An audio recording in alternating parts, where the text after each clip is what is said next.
السلام علیکم دوستانو، خدای دې وکړي چې روغ او جوړ وئ.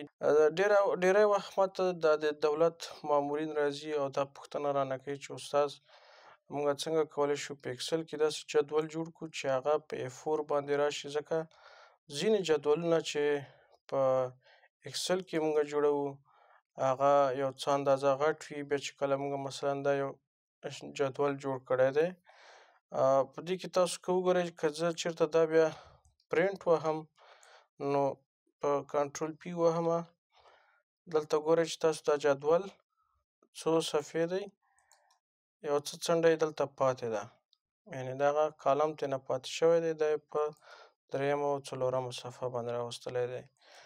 موږ نه غواړو چې داسې یو صفحه باندې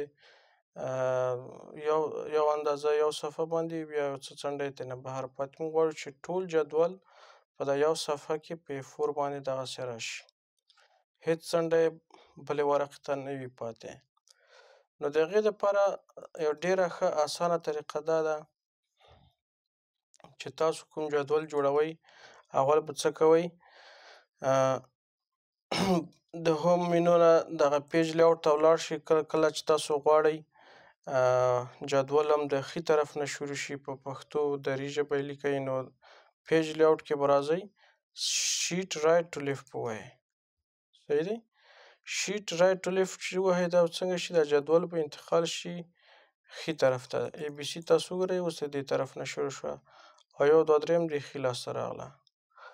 نو اوس د دې دپاره چې موږ وګورو چې د A4 ورقې یا کومه ورقه چې موږ پرنټر چیرو هغه کومه اندازه پورې دلته ځای نیسي او جدول ته همغه اندازې پورې موږ جوړ کړو. نو د هغې دپاره ښه خبره دا ده چې موږ لاړ شو، دلته تاسو وینئ یو 3 دانې بټنې دي، په دې کې زه دا پیج لیاوټ چې دی دا وهم.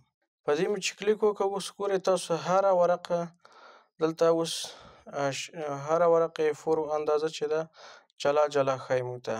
فرض مثال دغه اوله ورقه ده، یوه صفحه ده ځان ته، او دې څنګ ته چې ده دا هم بله صفحه ده.